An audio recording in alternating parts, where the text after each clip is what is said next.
Well, here's what's going on. You're really going to like this. All of you are. So, as you're sifting through the details of life, you're launching these incremental rockets of desire. And it's not likely, maybe even possible, for any of you to really comprehend the full picture that you have incrementally been painting. So your vortex, let's just start by saying, is vaster and more extraordinary than its individual components that you've tossed in. Because each desire is a vibrational, thinking, attracting entity, attracting to itself. And so that's why this reality that you're creating here vibrationally is getting bigger and bolder and more dynamic. And that's why you can't yet see it and hear it and smell it and taste it and touch it, but you can sense it. So then, as you begin to articulate the things that you believe you are wanting, you're articulating as best you can through the resistance that you hold, because almost everyone has enough resistance within them that they can't really understand what's going on in here. You can feel it, but you can't speak it into being quite yet. Now, this is the best part of this conversation. So, do you get it? Do you understand that your inner being is standing over here in this vortex, being all that you've asked for? Being so much more than you've been able yet to allow yourself to be? Being it so powerfully, law of attraction, summoning and calling you to your own beingness. But you can only hear as much as the resistance in your experience allows you to hear. So when we talk about your inner being calling you, your inner being is calling you along your path of least resistance. And your inner being knows what things you can hear and what things you're not ready to hear. You follow that? So when we talk about being in the receptive mode where you hear or you get an impulse, that's just the impulse that you're most ready to hear at any given time, given the resistance that you hold. And so it would be accurate to say that you rarely really hear what your inner being is calling you to, but your inner being is completely content just to call you over there so it can call you over there, so it can call you over there, so it can call you over there, so it can call you over there, so it can finally call you over there. You see? And along the way, every impulse, every feeling is as much as you can get, and it's as much as you are able to decipher, given the resistance that you hold. And every time it's enough. Every time it's just right. One thing leads to another, leads to another. It's not so different from Esther losing her beautiful gold pen. And they'd moved to another state and she couldn't find it, and she really wanted it. It was expensive, it was meaningful, and it was her favorite thing to write letters with. It was a beautiful fountain pen, so well balanced in her hand, and she couldn't find it. She looked everywhere, unpacked every box, went through all of her handbags, went through her handbags instantly, kept going back to the closet, feeling through them, feeling in the lining, feeling them. It's gone, it's gone, it's gone. She said to Jerry, I cannot find it. He said, oh good, something to buy. But Esther wasn't satisfied. This one was sentimental. She wanted it. She really, really wanted it, but she could not find it. And we explained to her, you cannot find what's lost. You cannot find something that you believe is lost. You cannot find something you believe you cannot find. Talk about resistance on your trail. If it's lost, even if it's there, you can't see it. It's lost. We're not kidding you. Your perception, you are translating thoughts to things, and your perception is everything, you see. So then she finally gave up on it, just accepted that it was gone. Didn't want to, but did. And then about a month later, she was looking for a little perfume sprayer. Hadn't seen it either. So she reached in a purse that she thought it was last in and came out with that pen. She wasn't looking for the pen that was lost anymore. So then she could find it. And so that's kind of what goes on. In other words, your inner being will guide you. So Esther's inner being guided her to look for the perfume that she believed was in the place where the pen was. You see what we're getting at? because her inner being knew where the pen was. Esther had felt around in that bag, dumped it upside down. It is uncanny how clever the universe is to give you what you believe. So that's an excellent demonstration of what we're talking about. Your inner being is always guiding you to the path of least resistance. And it's your path, and it's your resistance. And we really want you to hear us when we say, your inner being holds no judgment about the resistance that is on your path. Just understands it and guides you over and under and around and through it. What difference does it make? Aren't interesting journeys interesting? So the key is to just be as happy as you can be, as often as you can be happy, and therefore in the state of as least resistance as possible, and then follow your impulses. That takes a little practice to trust yourself to do that, doesn't it?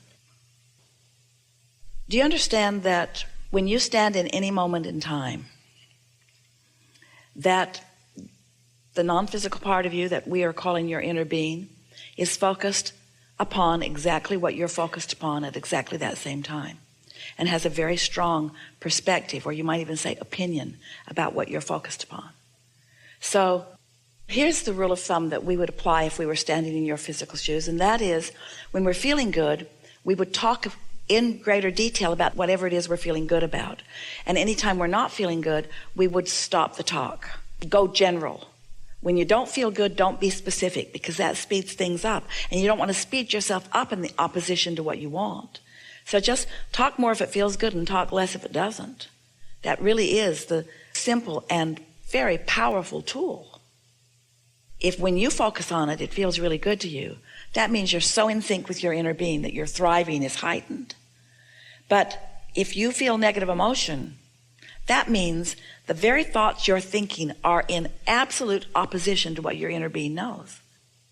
So when you're being hard on yourself, or when you're regretting something, or when you're remembering some put down that someone applied to you, or some put down that you applied to someone else, it's really vivid. In fact, we want to put it to you in such a strong way. If your inner being didn't have such love and respect and understanding of your value, you could never feel the negative emotion that you feel. Because the negative emotion that you feel is relational to the way your inner being feels. So doesn't that make sense? When you're mad at yourself or down on yourself, that's proof of how your inner being feels. The more you hate something, the more proof there is of the love that is there that you're denying in that moment. Once you get that in your consciousness, then that sense of worthiness and that sense of right place, right time comes forward. We want to help you to feel clarification about. Yeah, it does feel like life's doing things to you. And it does feel like others are doing things to you. It feels like people in power or people in control can affect your experience, because if they weren't doing that, you wouldn't be feeling this. But there is no assertion in this attraction-based universe. So the hard and sometimes suck it up, buttercup, uncomfortable truth of it is you're doing it all to yourself. And very often your inner being called you into things to give you clarification. You would not have a vortex like you have if it were not for the life experience that you've lived. And every bit of that was intended as you made the decision to come into this physical experience. So many choices about so many things that are serving you so well, you see. And so here you are, thinking very clearly, understanding the process, and on your way to deliberate creation. There is no sweeter living of life than to have launched a rocket, maybe even unconsciously, somehow come into awareness that there's something that you want that you're not a vibrational match to, because your negative emotion is letting you know it. And then focus yourself into positive emotion about it, and then watch the universe yield it to you. That conscious realization or association between the thoughts that you have deliberately been thinking and the manifestation that follows, there is no greater high or greater enthusiasm or greater zest or greater awareness of your purpose of life than that. Talk about enhancing your sense of worthiness, you see. No one else can pronounce you worthy, because nobody else can pinch you off from the abundance that you seek. It's only you that can pinch yourself off. So it's only you that can open up to it. So you have to prove isn't exactly the right word that we're wanting Esther to find, but you have to demonstrate to yourself what your vibrational acuity is. And then just practice it. And then watch others stand in astonishment as they see you say it and mean it and get it over and over and over again. Teach to the clarity of your example. I don't talk about what I don't want. And I don't listen to others talking about what I don't want. If I'm at a dinner table or at a party and they're talking about lack or sickness or things that I don't want, I get up and I go find something else to do, and I come back, and if they're still talking about it, I get up and I come back, and if they're still talking about it, I get up, and if I come back and they're still talking about it, I get up.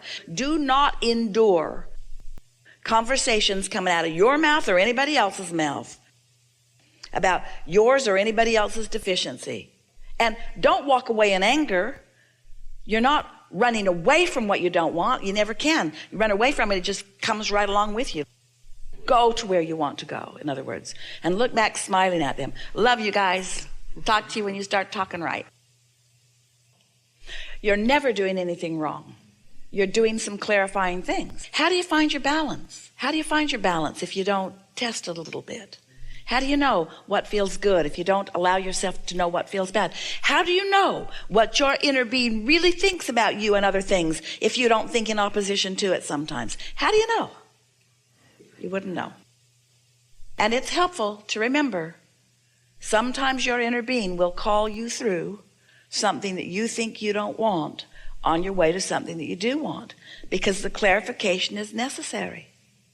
Because you've already created it, how are you going to define the specifics of what you want if you don't have some association with it in order to define them? Did you hear that? That is so important. It's so important to acknowledge that. In earlier conversations, we've been talking about the emotional scale, where vulnerability or fear are in the worst feeling place. And then there's anger, which feels way better.